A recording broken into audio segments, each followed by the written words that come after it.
2020-ci ildən bugünə kimi Azərbaycan və Gürcüstan sərhədi hələ də bağlıdır.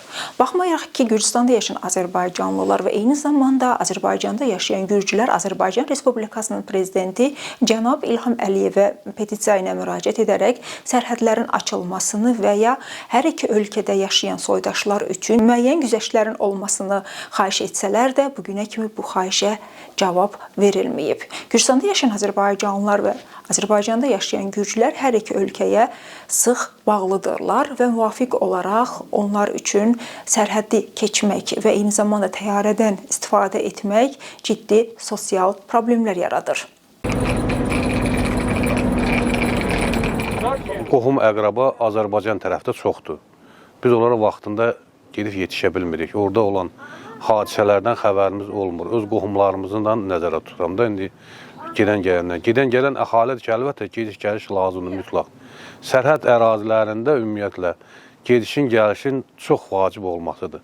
Əgər dövlət ərazisində, dövləti öz sərhədinə yaxşı münasibət göstərmirsə də, öz vətəndaşına qeyri-münasibət bəsləyirsə də, analıq münasibəti bəsləyirsə də, bu dövlətlər arasında heç də yaxşı münasibətin olmadığını göstəricisidir.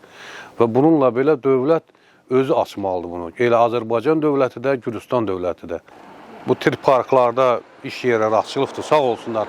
Açıblar, düzəldiblər, şərait yaradıblar, insanların gəlir yeri var. Yəni qadınları nəzərdə tuturam da, bura sırf qadınlardan söhbət gedir, ya işçi qövəsi kimi. Gedirlər, öz ailələrini dolandıra bilirlər.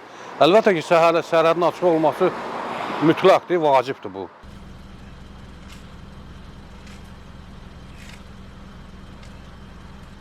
Soydaş. Soydaş sadəcə bir adi termin deyil. Soydaş, eyni millətə mənsub olmaq, eyni qanı daşımaq, eyni dəyərləri bölüşməkdir.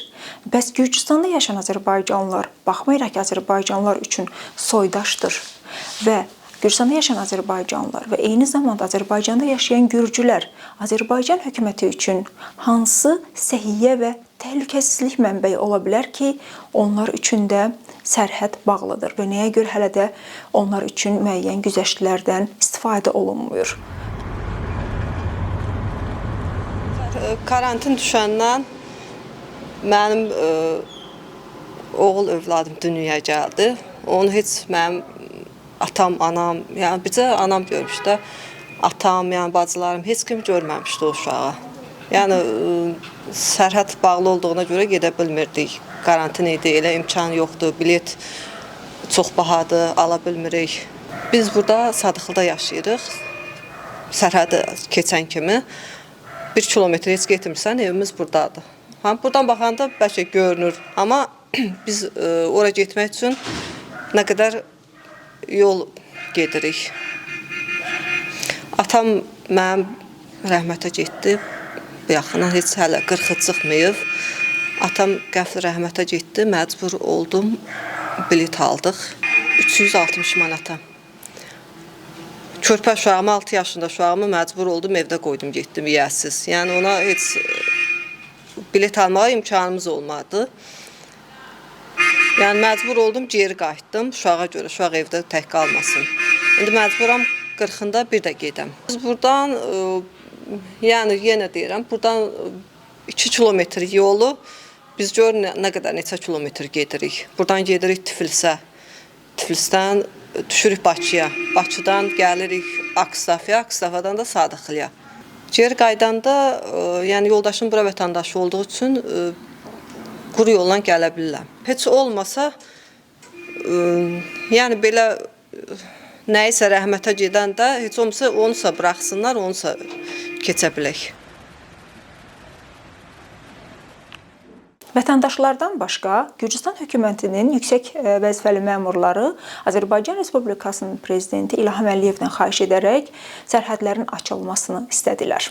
Ancaq çox təəssüf olsun ki, hələ bu xahişlər bir nəticə verməyib.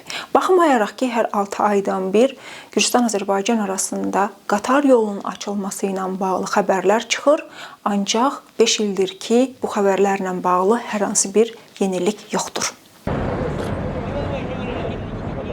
Bütün millətimizə təsir edib.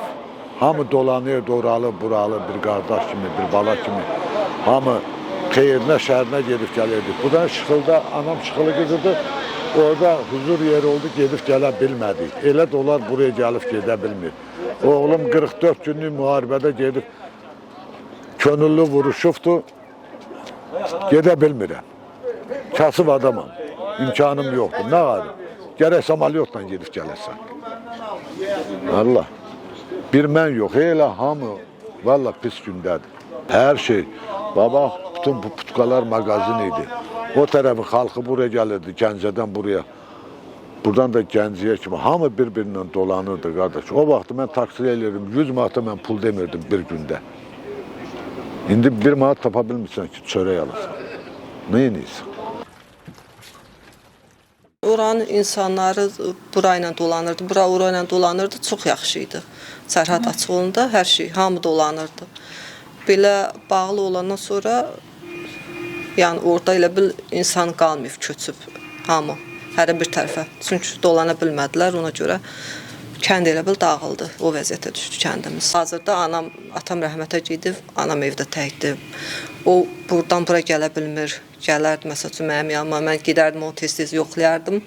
Yoxdur, elə bir imkan yoxdur. Mən Azərbaycan vətəndaşı olduğuma görə karantin düşəndə, yəni imkan daxilində gedə bilmədik, yəni vətənimizə də. Ona görə bir ildən artıq burada qalanda məcbur cərimə ödəyəsi olduq.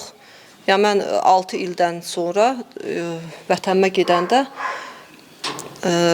360 lari cərimə verdim. Həm filan qədər məsəl üçün bilet pulu, həm cərimə pulu, hamısı yəni xərcdir də bir aləm puldur. Yəni uşağını apara bilmirsən.